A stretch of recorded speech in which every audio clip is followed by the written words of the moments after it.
Hey everyone, Piano Man Chuck here, and today I want to talk about digital piano terminology. Now, a lot of people out there, they're already playing piano and acoustic piano at their house, and they want to get into digital pianos, and they don't know the terminology or the jargon of the field. Just like any other field, it has its jargon, and unless you're familiar with these terms, it's going to sound like Greek to you.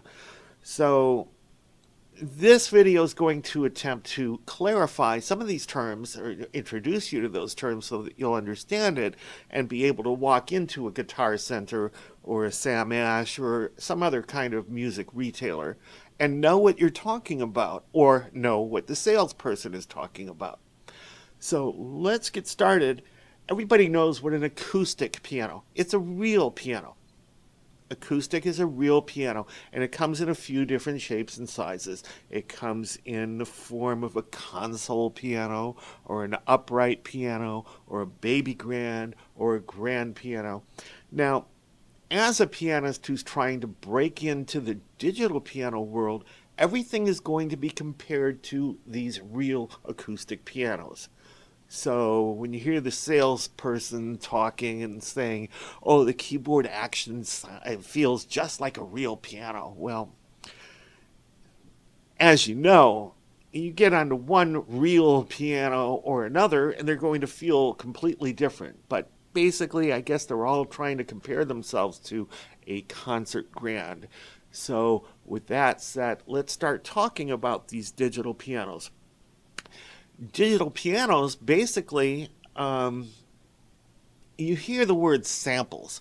They sample something. Basically, they're recording individual notes of a real piano, whatever model or manufacturer that is. And when you hit a note, play a key, they're playing back that particular note. But we're not going to get into that. Let's start getting into keys, number of keys. And it can vary anywhere from 25, 37, 49, 61, 73, 76 even, and 88. Now, every real piano has 88 keys. That's the combination of the black and white keys. 88 of them. So, if you are a pianist and you want to get into piano in the digital realm, you want to get 88 keys. Now, it doesn't end there because when you go to a cheap piano, no matter how hard or soft you strike a key, it's all going to have the same volume. That's a cheap digital piano. So what you want is something that has touch sensitivity. It's got some other words, velocity settings, all that kind of stuff, but you want something that's touch sensitive so that the harder or faster you hit those notes, the louder it's going to sound. And the slower or softer, the softer it's going to be. Just like on a real piano. So that's something that's real important. And then you've got something that's dual and triple sensor technology. That's beyond the scope of what this video is about. I've done another video about that explains everything. It's not really important if you're just starting to get out into the digital piano realm. So do a search on my channel for triple sensor and you'll see it come up. Okay, now, the way the keys feel, whether it's on a real acoustic piano or a digital piano, the way those feel is called action. So when somebody says, how's the action on it, they mean, how does it feel? And there's a few things you need to take into account. On a real piano, the strings at the bottom are really thick. So you need to press the keys harder to get those notes to sound. And in the middle, they're not quite as thick, so you don't have to press quite as hard. And at the top, it's really thin, so you don't have to press very hard at all to make the notes sound. So, when you have a digital piano that says graded action, it's graded in that the bottom keys are heavier than the middle, and the middle keys are heavier than the top keys. And that's to mimic what's on a real piano. So you're pressing harder here, a little softer here, and a little less effort here on top to make those notes sound. That's what's called graded action. Then you have another thing that's called weighted, and that's pretty much in the same category. They put weights on here to make it feel heavier on the bottom, less heavy on the middle, and even less on the top. Okay? Then something called hammer action. On a real piano, you have hammers. Basically, you hit a note, and that hits a mechanism that hits what's called a hammer. It's a hammer that's got a felt thing around it, and it hits a string, and that produces the note. And it has a particular feel to it, so when something says it has hammer action, it's going to try and mimic that feel. Okay? So the whole thing is, when you have graded action or hammer action or weighted action, we're talking about dynamics here, expression. So the louder, when you press it harder, fast, it's louder. When you press it softer or slower, it's soft. Okay? The next thing that you need to know is a term called polyphony. You're going to hear that term. Now, breaking that down, polyphony. Poly means many. Phony, phonics, phone, that all means sound.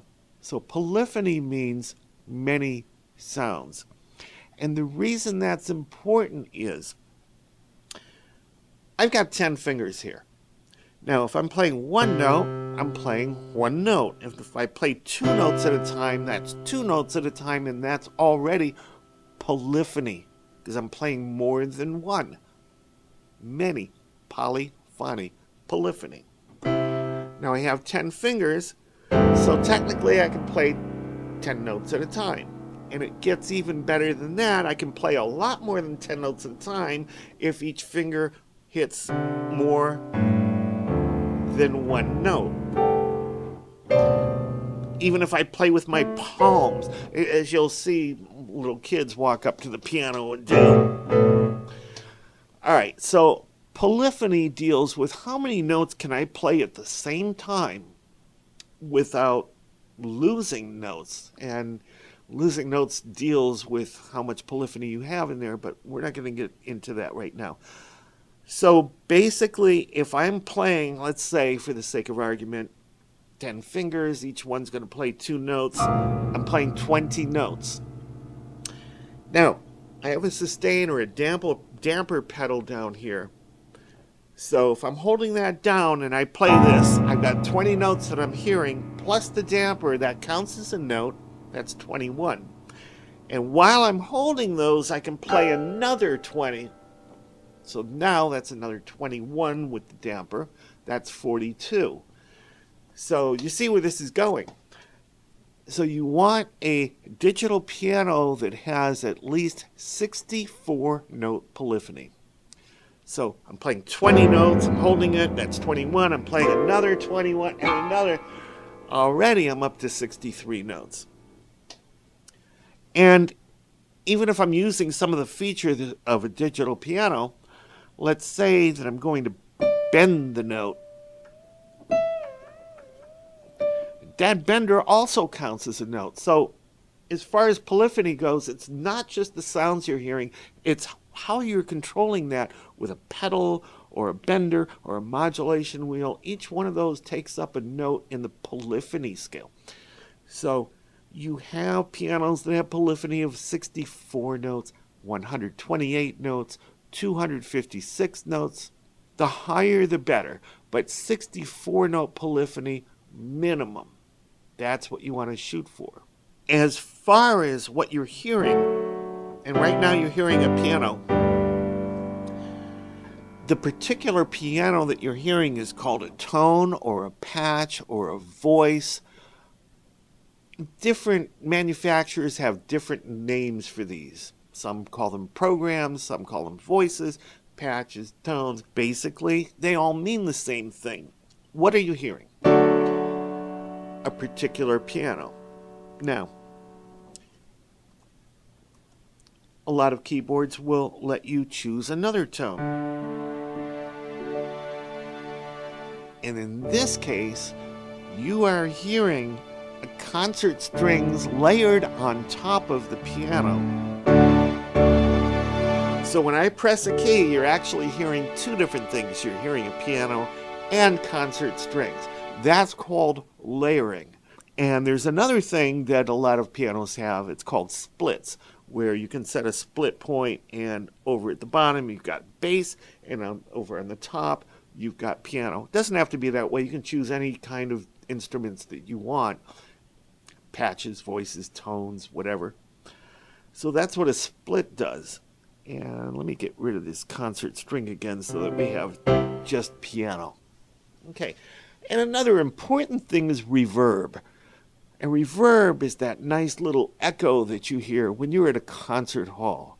And a lot of these digital pianos have pre-selected reverbs where you hit a switch and you get something like room or hall or concert hall or stadium. And basically, you hear this. On this particular piano, I can adjust that reverb. Hear how much more that is now? If I bring it down all the way to 0, there's no reverb. So we like it somewhere in the middle. Okay? Gives it that richness. Then you have another setting called string resonance. And that's what gives it the richness, the beauty. Now, when you're playing a chord, you're hearing that chord. But let me just hold down the notes of a chord without playing it. I've got C, E, G, C depressed right now. You're not hearing it. It's a C chord. But when you hear me play another C or any other note that's a cousin or harmonic of one of the keys that I'm holding down, those keys that I'm holding down will vibrate with that note. If I hit something that's not related to one of those notes I'm holding, like a D, all you're hearing is the D.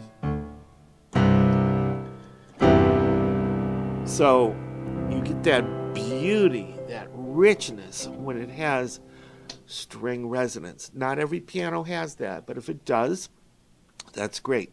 And if you're a beginning digital piano, you don't really need that unless you're really into something like classical music or something where it's just going to be piano and nothing else. You're not going to be using it with a band. Then there's the pedals. Now, everybody knows what a damper or a sustain pedal. It's the rightmost pedal on any acoustic piano. And basically, when you're holding that pedal down, any note you play is going to be held. And on most pianos, that is basically an on-off switch. Not most pianos, most digital pianos. It's basically an on-off switch. Either you're sustaining the note or you're not.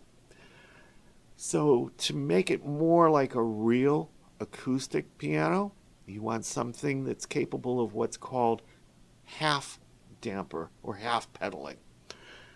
What that does is, just like on a real piano, depending on how far you're holding down that pedal with your foot, you're going to get a different result. This particular piano does not have half pedaling, so I can't demonstrate that for you. But in the pianos that do, there is a difference that you can definitely notice. And other pianos have things like metronomes or something like that, the ability to transpose from one key to another. Even with a real piano, you're going to use an external metronome, so it's not that important whether it has that or not, but a lot of the pianos today do.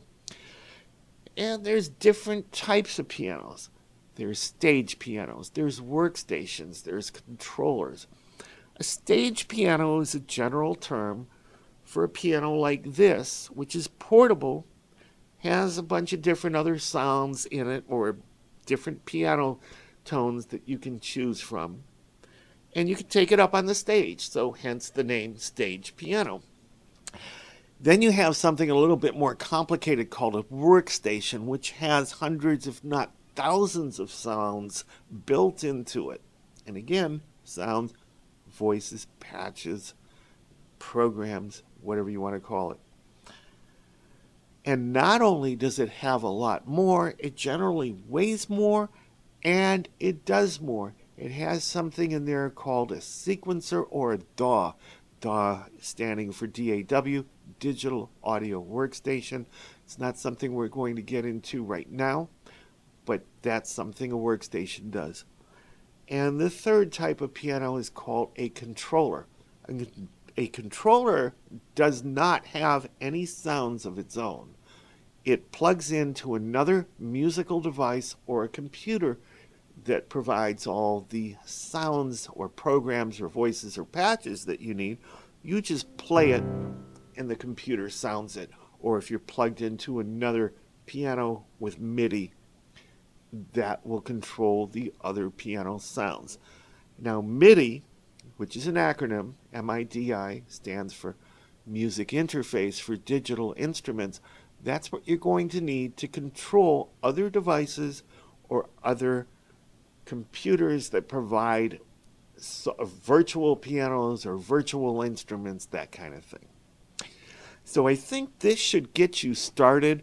There's a whole lot more, but as long as you know what I just covered, you should be able to walk into any music store, Sam Ash, Guitar Center, whatever, and be able to converse with the salesperson and understand what they're saying and actually communicate with them. So let's review.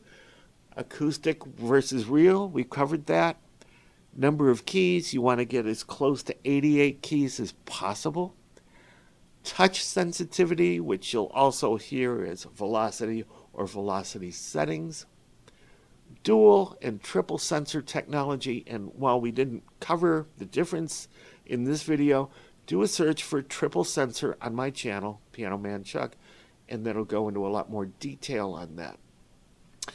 Then the types of action, the keys, whether they're weighted or graded or hammer action or all of those. There are other actions, synth action, waterfall action, but as a pianist, you want to stick with what I just mentioned. And the expression and dynamics, that's something that you can't get without touch sensitivity or velocity settings. And of course, we covered polyphony, many sounds. So more than one note at the same time, and you want at least 64 note polyphony.